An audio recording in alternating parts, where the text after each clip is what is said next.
Hello, everyone. Welcome to just outside of Washington, D.C., my hometown. So very grateful to see all of you here. My name is Andrew Nason. Oh, it's me. Hello. I'm Helen Hosendi. You might know us. We've both served as lead developers of WordPress for quite a while, although I've been inactive for quite a while myself at this point. We were release leads for WordPress for 6 major releases. I was actually the first release lead in 3.5 when we began the modern idea of rotating it every single time, and then inflicted pain on myself for doing every other one for the next 2 more. We also combined have more than 7,000 contributions to WordPress core, and we've been around the community for at this point, both of us, more than a decade, which is really cool. Today, we're going to talk about, well, we'll start with some WordPress philosophy. You're familiar with great software should work out of the box, decisions, not options, striving for simplicity, deadlines are not arbitrary. In this particular case today, we're going to talk about one particular deadline. The terms of the president and vice president shall end at noon on the 20th day of January, which is in the 20th Amendment to the United States Constitution. So in this particular case, it's really hard. All of us have had to deal with deadlines in our lives, and certainly in launching websites. It's hard when the deadline can only move with 2/3 of both houses of Congress and 3/4 of the states. So that was a bit of a challenge. So today we're going to talk about all the president's websites. And we're going to start with, we're going to go way back. So some of you have used archive.org before, the Wayback Machine, really great. We're instead going to go to the National Archives.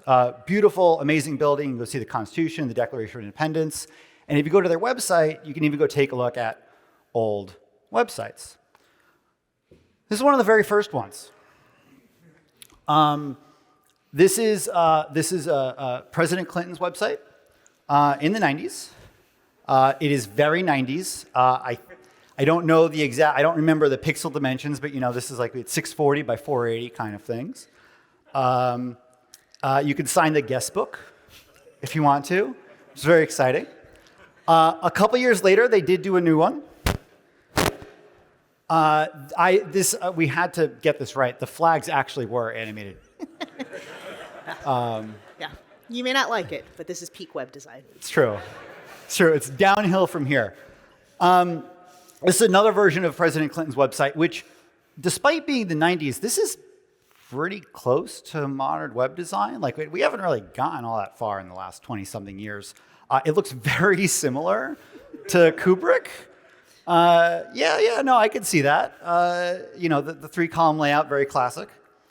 And then we can get to President Bush, and this is what his website looked like. And this was, to give you a sense, we're dealing with, there's a lot of HTML here, raw, handcrafted. There's a lot of Perl.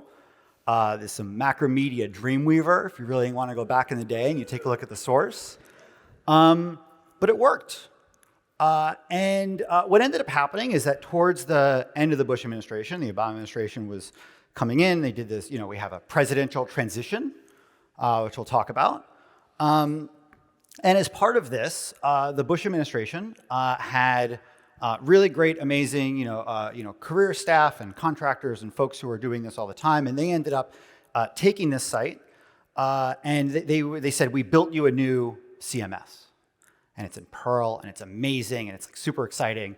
And the Obama administration was like, well, that sounds great. We just, did a campaign for 2 years. We're pretty exhausted. Here's a Photoshop file of what we want it to look like. So this is, again, 2008, 2009. So the idea of slicing up a PSD, I'm sure you feel that one inside. And so they did that. And so they ended up with another website, which didn't quite look like this, but this is what ended up, President Obama's website ended up looking like towards the end of his term. Certainly nice big hero image, which feels pretty good in 2016. And I should say, after about a year of that Perl website, they ended up finally moving to Drupal, which started, I think, a bit of a renaissance in government, especially for choosing open source software in a lot of ways. I particularly love it. I think Drupal was an excellent gateway drug to open source. And I always joked, and I'm very close friends with a lot of the folks here in DC who do this stuff, and I always joke, like, this is great. Convince them to use Drupal. In 5 years, when they need to migrate, they're going to come over to WordPress. So this is the last administration's website. Quite modern. Looks like something that was done in 2017, 2018. But this is not what it looked like on day one. This is the header to President Obama's website on January 19th. The very next day, this is the header to President Trump's website. And all they did was they just took out all the content, changed the name. Because presidential transitions are really hard. You've run an election for multiple years. You're trying to figure out how to place thousands of political appointees in government. You have to make cabinet selections. And you often have to figure out on day one, I'm going to have executive orders, press releases, an inaugural address, videos, photos, all these things that need to go. We need a site. And how does that work? And so you have this idea of like a presidential transition, which is quietly operating for months before the election, both candidates. And then after the election, then there's like, all right, well, ideally one of you is ready to go. And you don't have a whole lot of time to prepare all of this. And so we ended up in a very similar boat on the Biden-Harris transition. It's actually never been done before that we had to start from scratch. We did start from scratch. And so we were in a very interesting time where we were trying to figure out, you probably remember the challenges of that presidential transition. You probably remember that it was weeks after the election before the government did a process called ascertainment, to say, yes, you've won, and now you can talk to us, which is very important when you're trying to plan for things like rolling out vaccines or launching presidential websites. That coordination is really important. And so in this particular case, we had never before built a thing from scratch. And we realized that we might need to. And so we did so. What's fun about this is that I didn't need in any way to worry about the WordPress part of this, because that was a given. That was obvious. The incoming Biden team hired really great, really smart folks, and they're like, of course we were going to use WordPress. Like, duh. And then they also, mind you, this is the Biden team, and many of them were from the Obama team, and a lot of them are familiar with really high-profile websites like healthcare.gov. Wildly successful story. You might have heard of it before. And as part of healthcare.gov, we had to, out of this created the United States Digital Service, where I was one of the first software engineers, and worked on making sure that like these kinds of failures didn't happen again. So now we're talking about President Biden, and this is his transition website, and the idea of making sure that we are ready on day one.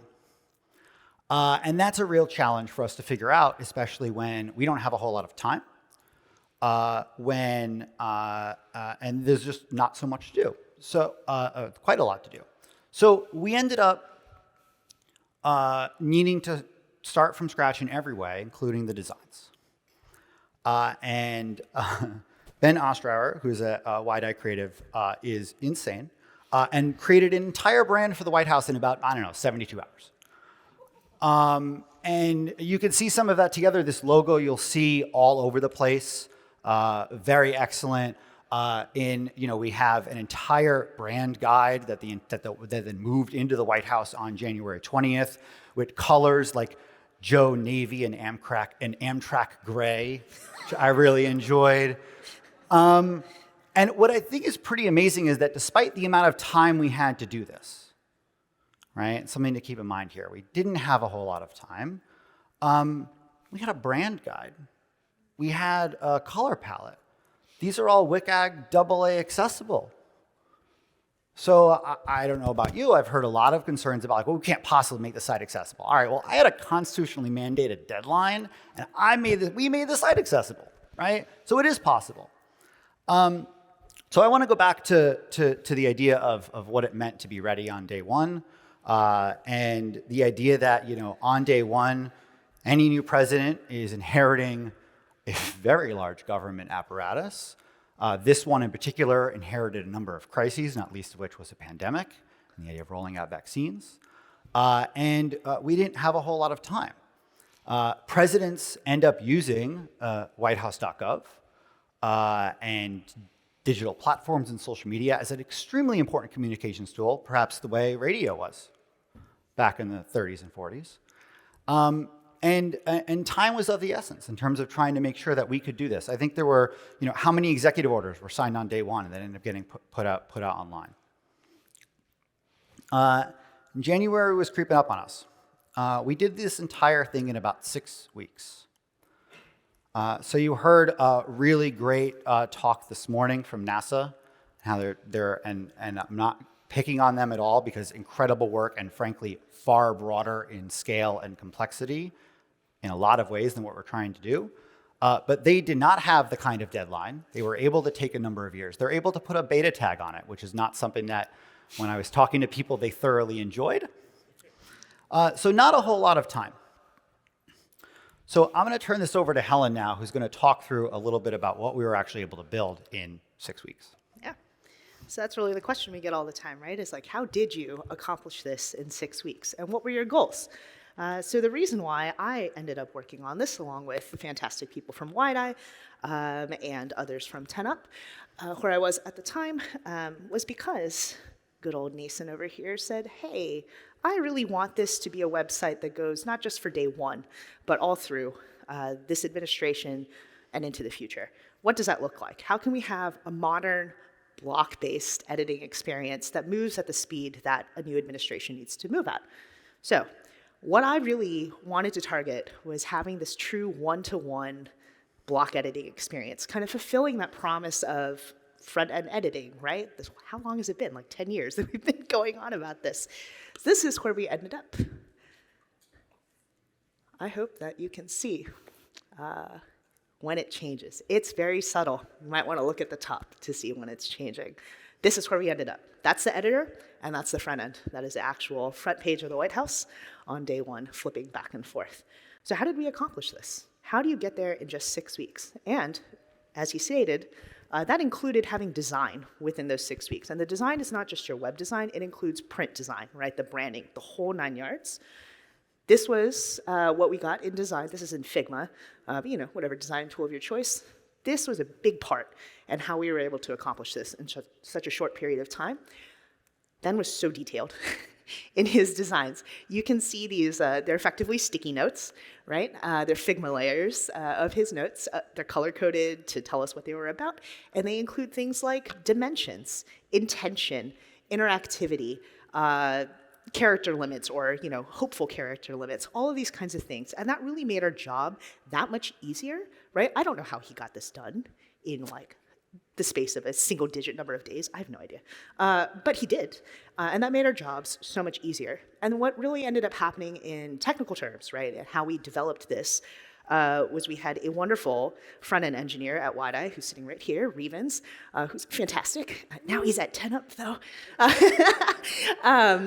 So Revens was working through blocks in terms of like front-end components, right? So he's out here building the HTML, the CSS, some PHP to get it into place, while we at 10up were working through things like custom post types, making sure that the right plugins and all of those things were in place, because we also wanted to be multilingual from day one. So as he's working through that, we're working through the other end. We just get going right away. We don't need to wait for a design to know that we're going to need certain things. And then as he rolls through those, he hands them off to us over at 10up, and we translate those into blocks for the editor, the editing experience, and how that's going to work out. So now you all get to see what that actual editing experience looked like. This is constructing a homepage. Now, you don't construct a homepage very often, right? You typically are editing it. But this is what the editor looked like. We had pre-inserted blocks, took advantage of templates in the block editor, and you are typing in place. I mean, even that vertical text, you type in place. It is kind of weird to type that way, to be honest, but it works. And then we make it really clear in these blocks what's expected, what your maximums are, what you should do next, right? So here, you type in the things that should be links, and then you add the links, and then you pick a picture, and it goes into place right there in the block editor. And then, oh no, I can see, because it's, WYSIWYG, that that's not a good layout. So I can open up the sidebar, move that over so that it complements the image. And then I get things like, latest news, pretty typical. Sometimes the featured image isn't there, or it doesn't work in that space, so we can actually assign custom images for that space, pop open the sidebar, move stuff around. Because dragging around things of different sizes is always very awkward. And then we get into these things, your little blocks. And so these blocks are all custom blocks. And the reason why we made that choice in this case is because we knew what our priorities were, right? Our priority in this case was not flexibility. Our priority was being able to get stuff published and out there as quickly as possible, and custom blocks was the correct route for us. That doesn't make it the correct route for everybody, but you have to know what your priorities are and what you want to build for. So that's what these are. These are all custom blocks. They are not patterns, but they do utilize the core React components under the hood within these custom blocks. So this is the same block, and what we can do is we can flip it. And then we've got the same thing. You just type into place, and you really get your true one-to-one experience. It really gives you that sense of security. Like, I know what I'm going to get, right? And that reduces that time to getting something out there, right? Because how much time have you spent putting stuff into your meta boxes? You hit save, or you hit preview and pray that somebody actually added meta to the preview and see what it looks like, right? How often have you had to do that? And how long does that take to just keep going back and forth and back and forth? And oh God, I accidentally saved it. Or oh God, meta only saves live, and now I've actually impacted the actual live homepage before I'm ready. So this really reduces that time to getting things ready, to knowing what you're going to get out there, to not making a mistake, because we don't want the presidential administration to make a mistake. That seems really bad. So this is how it goes. You go down the page, you fill out your things. Again, in practice, you're probably messing with what's already there. And then you hit view, and it looks pretty much exactly the same. There are minor differences. If you are eagle-eyed, you might be seeing minor differences in spacing. That's something that should be improving, actually, as of the latest release. In 6.3, which is where the editor can be, the blocks in the editor can be iframed instead of what it currently is. And what that means is that the responsive design actually reacts correctly to the CSS. And what's big about that is where you see some of those minor differences is because that responsive design, right, is for your viewport, the size of your window. But if you pop open the sidebar in the editor, that doesn't actually change the size of your window. It's only changing the size of the stuff inside the window. And that's where you run into issues. And what we had in here, and what made this so efficient, and the big part of the reason why we were able to make it one-to-one, is because this editor style sheet actually just includes all of the CSS from the front end, because we use exactly the same markup, exactly the same class names, just a few overrides to account for things like, different spacing or inheritance. And that's what made it possible to get this going and to make it one-to-one. It is one-to-one because it is using literally the same files in the back end. 6 weeks, by the way. 6 weeks. All right, I'll show you another little demo. This one is of publishing posts, so press releases. And this one I'm going to talk through how we thought about these custom blocks and where we really leveraged them. So first and foremost, you can see the title has been styled. It is the default title field, but it's been styled to match the front end.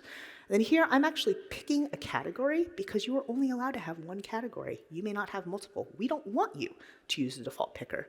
And then we actually put the date picker also in place. And the reason we did that is because we actually thought, what would be great is if you never have to open the sidebar in order to publish something. If you can really, truly just leave it and get that one-to-one like you're editing in the front end. So featured image, date, category picker, all of that is directly in a top block that's pre-inserted into posts. Then we can do a little minor formatting. You know how it goes. You're reviewing out of a Google Doc or whatever, right? You paste it in. So I hit publish. It goes. Seems pretty good. I feel good about it. and I can view it. Did you even catch that? I'll play it again.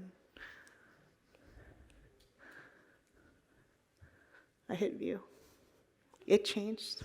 That's really the promise of front-end editing, right? It's like if we can make things fast enough, performant enough, that clicking of edit, that clicking of view should be barely perceptible. We are a little bit lucky in that the header kind of matches the toolbar and all of that, right? So there's a little bit of luck and futzing around in there, but that's really the idea, right? It's like you can barely tell that you've switched between them because we want you to know what you're going to get when you're done. So I do have to credit WordPress 5.6. I actually was on the release squad for this release, which was a good time, but I was not really involved in the editor. There's an editor tech lead, and they're doing things that, honestly, I don't pay super close attention to all the time. But I do have to credit that with our ability to build this the way that we did in the first place. And the reason for that is because there was a version 2 of the block API, which introduced these block props, where now you don't have as much wrapper stuff built into the editor, and you can be more declarative yourself as a developer about what is the markup, what are the class names, how does this get saved right back into the database. And that is a huge part of why we were able to do something like, let's just slurp all the CSS into editor styles and use exactly the same class names, exactly the same markup. That's what made it work. It was huge, and our ability to do this. And I also want to shout out a couple other people who are up here in the front, Aaron Jorbin and Jeff Paul, who are also a big part of us being able to do this. They jumped in, helped us get stuff done, stay organized, training editors who were delighted to use this. I'm going to say those training sessions were real short because you could just get in and it made sense. There wasn't a lot of mystery to the editor, which again, just told us we had accomplished our goals. And we had kept our eye on the prize, right? Like we are united, we're not fighting with each other. There's no competition, there's no egos, there's none of that. We have our eye on the prize. We want the new administration to be able to communicate at the speed that they need to from day one. So I'm going to talk about hosting. Basically look like this. No. One thing that's really cool, and Helen was talking about, WordPress 5.6. WordPress 5.6 came out in December of 2020. 5.6.1 didn't even come out until February 3rd. So we were developing on Trunk, launching on January 20th at noon on 5.6, and then upgraded to 5.6.1 when it came out shortly thereafter. If the White House can do it, I bet you can too. So on hosting, we had 6 weeks. We had a lot to do, a lot to build, a lot to design, and then we had to figure out where to put it. And I don't know how often you've ever done a build in which you have no idea how it's getting hosted at the end of the day. But if it's complex like this, you get a little nervous. So 2 weeks before launch day was the first time. So I was the lead on transition for all of this, and I was a volunteer, like many others, taking time off of their regular jobs to do this. It wasn't at the government or anything else along those lines. They brought me on because you know how to prevent healthcare.gov and you know WordPress, so please go make sure that we can launch a WordPress thing, and that it's not healthcare.gov. And in this particular case, the first opportunity that we had to sit down with the government to talk about, so by the way, you might have been thinking we were going to provide you some Photoshop files and some slices, but we actually just went out and built the whole thing, was on January 6th, 2 weeks before launch. There were a number of things that happened that day, of course, mostly focused on 8 hours plus of meetings with making sure that we could get ready. And they were surprised and delighted that we had built them a thing. And the previous administration was actually already using WordPress, and they had some options, and we had to figure out how is this going to work? How are we going to put all this together? And how are we going to make sure that this can scale? So we had to launch a site. Imagine a scenario where at 11:59 a.m. it's one thing, and 12 noon it's another thing. You have cold caches. You've never really tested this at scale. You're going to get the most traffic than you'll probably ever get any other day ever again until 11:59 at some future point in the future while everyone's clicking refresh, waiting to see what happens. It's a little nerve-wracking, a little terrifying. Can't have a do-over. But nonetheless, we were able to come up with a strategy that worked. And what was terrifying in November and December, we're like, what if we never get a chance to talk with them? So we started talking about other ideas of like, well, we can make it a static site and like call someone at 12 o'clock when we're in charge and say, hey, can you redirect the domain? And we gamed out all of this, and we gamed out even more of this for right after the election with transition and buildbackbetter.gov, the transition website. But we had to think through every possible contingency plan, and we didn't need to use almost any of it, which was really great. And we were able to instead have this site get launched, hosted, ready to go on that day. So that brings us to Inauguration Day. And this was, if you've ever worked on a major release of WordPress, this is very much like the stare at the download counter and drink kind of thing at the end of the day. Felt a little bit like that because at exactly 12 noon, there was an automatic timer in a config somewhere that said, serve it from this place instead. And boom, automatic, ready to go. Hopefully the caches are warm.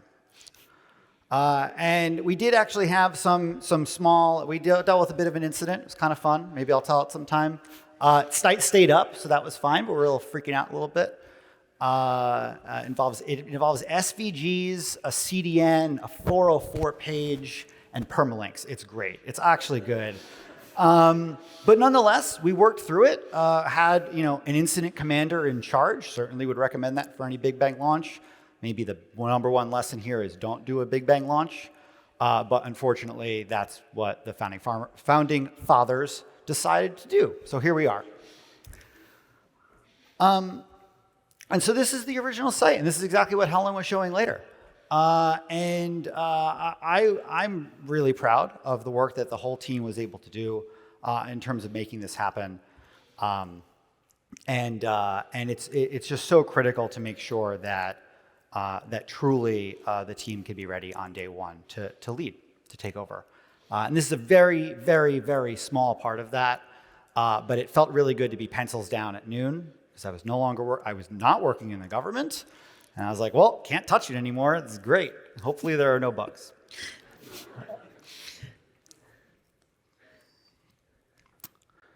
So with that, I would like to thank you all for coming today. Helen and I would absolutely love and be delighted to take some questions. Thank you.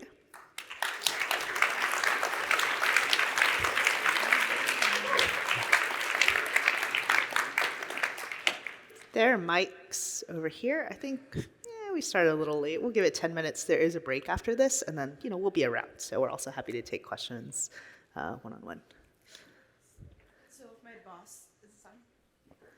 So if my boss saw this presentation, he'd say, oh, they did in 6 weeks, so can we? Sorry, that was not our intention here.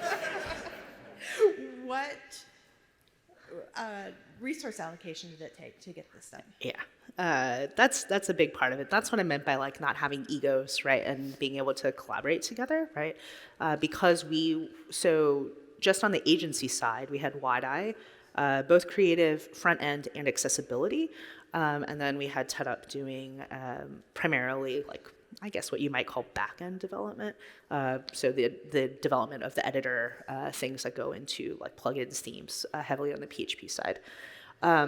A lot of this worked because we had 24-hour time zone coverage. So a bunch of us are in US time, of course, but one of the engineers at TEDup is in Vietnam and was able to work when we were not awake. Some of us also work 24 hours. Yeah, do not advise, by the way, but if it's a thing that you feel passionately about, right, and I think that was a big part of it too, is we felt passionately about getting this done right, and that we made that choice for ourselves to do it that way.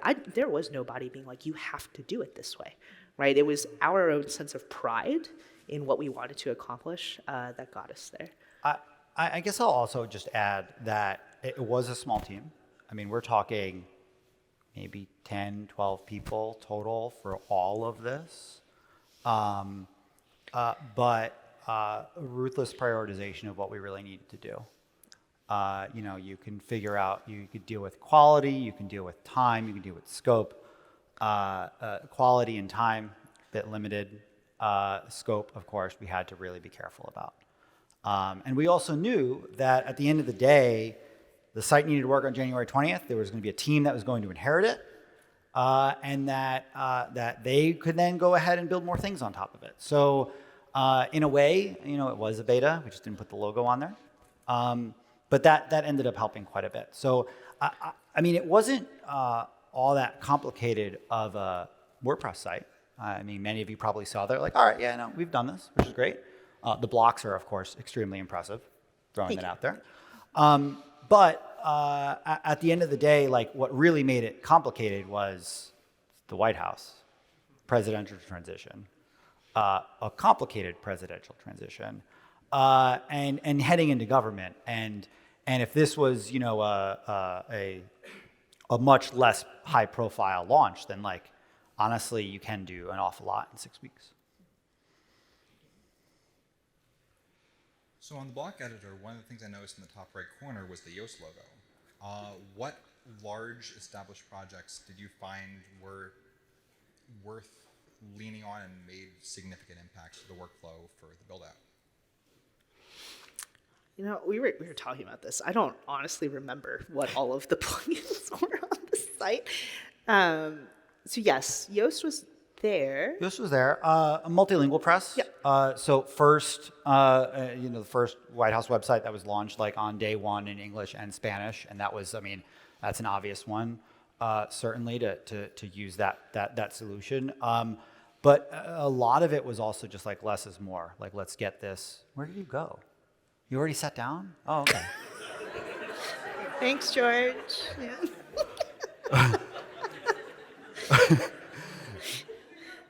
Appreciate it, George. No, I don't know. Like, I mean, a lot of it was like less is more because like functionality ultimately was like the thing that we were constraining the most. We didn't even talk about like in the editor itself, we removed most of the functionality in terms of, font colors, sizes, all those things was just like, we turned it off because we wanted it like, we know exactly what you need to do. The last thing you want to do is copy and paste an executive order out of like Microsoft Word and like get some random font thing in there. Like, it's fine, right? Like, we can strip out all of that, which is really impressive. So I think a lot of that was what was in there. I'm trying to remember the rest of it though. That was the bulk of it. We did do a fun thing though. We took, I don't know if this has ever otherwise been done, but for WordPress VIP, which the site was not on, they have like the VIP Go has its own like huge bundle of like plugins and code and things like that. And the transition website, buildbackbetter.gov, was on WordPress VIP, and that's the code base we kind of started off with a little bit. And so we ended up using in production on day one the entire VIP development code base that you would normally use locally. But we just did it in production, which was fine. And it worked. And so like there was a lot of that functionality that we kind of like got for free from things like that. That was obviously very helpful as well. I think that also speaks to like how we could get it done fast. Is like, yeah, again, aggressive prioritization. Like, is it important to get it perfect on day one? No, right? So. Hey, so some of us are walking around with little pins that say, "Hello, I'm waiting on content." So what was the content development process like? Because it sounds like maybe you got that on January 19th. I don't know. So I'm a software engineer. I wrote very little code for this project. I spent most of my time wrangling, as you can imagine, not only talking with the government, but also all the other transition team. And we had a fantastic, amazing team on transition that focused specifically on content, on everything from like what should the president-elect's bio be, and which photo does the second gentleman prefer, and I'm kidding, but you get the sense, right? Like every single aspect of this needed to be very precisely looked through, and ultimately, while that team was happening, we missed probably every single self-imposed deadline on content, certainly.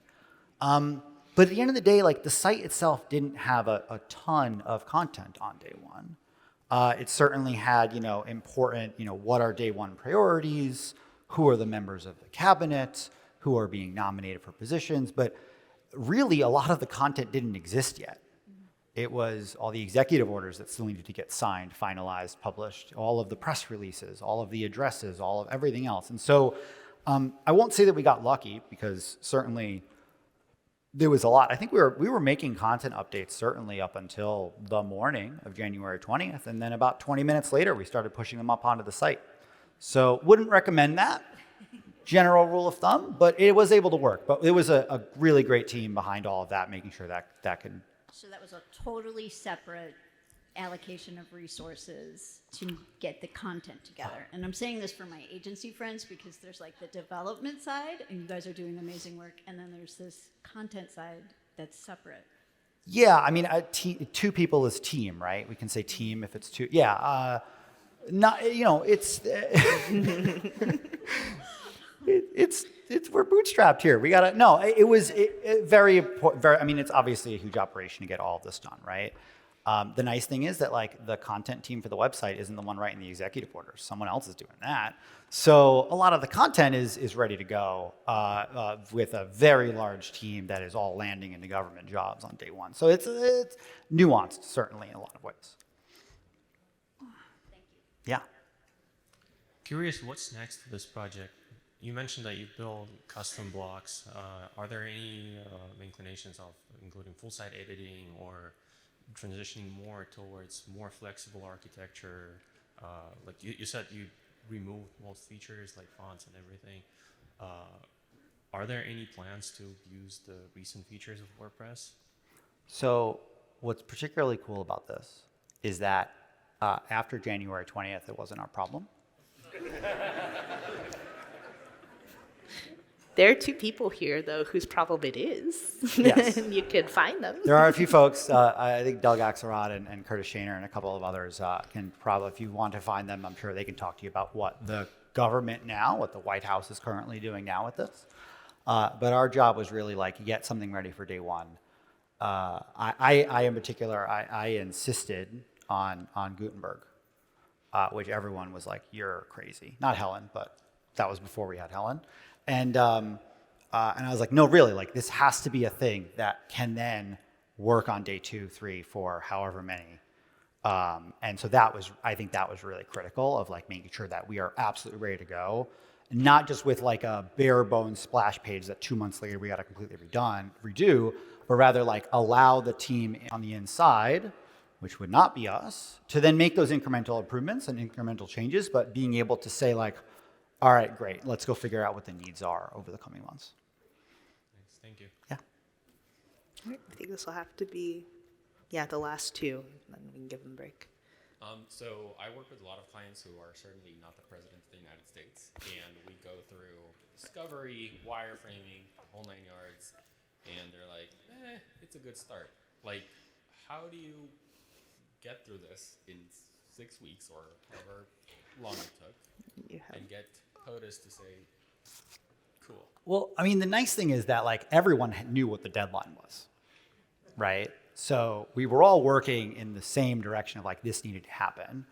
And, the president-elect is, of course, going through and approving how many day one executive orders and how many appointments, and also like what the website will look like, right? So this was honestly, in a lot of ways, quite easy because it followed a lot of the design inspiration that was set originally by the Biden-Harris campaign, and then ultimately that was designed during transition, and that was ready to go with our Joe Navy and Amtrak Gray and on day one. And so I don't know, maybe people just really love the hero images. I'm not entirely sure, but the actual approval process for that was relatively straightforward.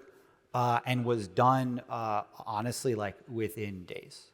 And I think it really helped, frankly, for the incoming administration. The folks who do this, they're like, you're the experts here. We need a platform because we need a voice. And you heard about that this morning from NASA.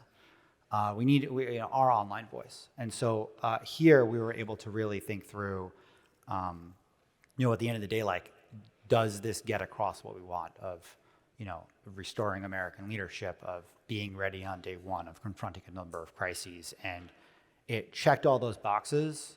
It looked great. And we were able to then very quickly move on.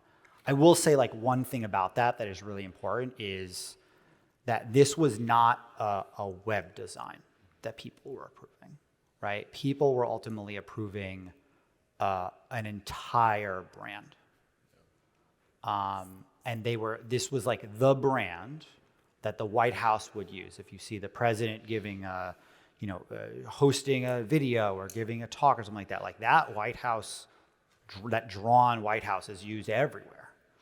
And so, it was less about approving, like, what is the homepage going to look like? And it was more about, like, is this what you want to articulate? So yes. Thank you. Yeah. Great talk. I'm not going to ask about performance. Don't worry. No?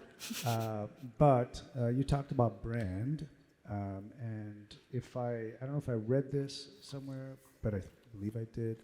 I know that this administration was keen on accessibility. Mm-hmm. Did you want to share any of the sort of work that you did there? Because that tends to not take short periods of time. So, Right. I think that we had two big things that worked in our favor. One is, again, like, we had very clearly, directly responsible individuals for different things. And this was the area of Erica, who was at WideEye. She is an accessibility expert and was keeping an eye on things as we went. I know Revens, was building with that in mind from the start.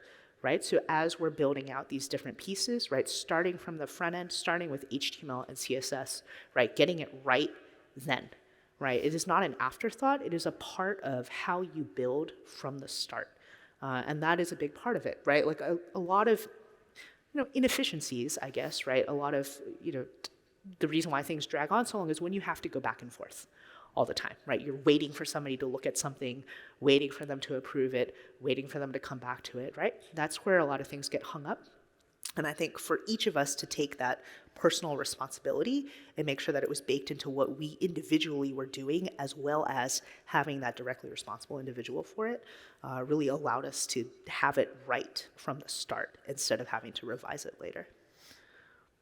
Yeah, I would add, just in terms of, like, a very clear commitment from the top, was that, at the end of the day, like, he is the president of the American people, all of them, and it's important for anyone to be able to access the government's resources, and that goes not just for whitehouse.gov, but for every government website.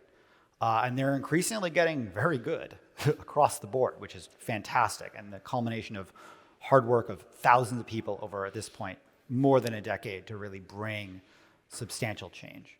I will say, like, to Helen's point, having even just basic things like everyone understanding what our goals were from the very beginning, so we're not repeating ourselves, making sure that we have color palettes and fonts and everything else that are aligned and ready to go. The site had, and people surely noticed, toggles for high contrast and large text, which is unusual on almost all websites. But that was like, that's going to be a prominent thing. Has an accessibility statement describing, like, look, WCAG 2.0, please contact us if you find something that looks a little off. And at the end of the day, like, it's fundamentally, it is a website with HTML, CSS, and JavaScript. And if you do that well, you're gonna hopefully set yourself up for success. So I certainly great pride in the idea of, multilingual, highly accessible, performant, I will say. Not that we talked about it, but, like, we did not use that little, like, HP machine from the 90s to host this thing. But yeah, so I was very excited about that. cool. Thank you. Thank you all. Thank you all.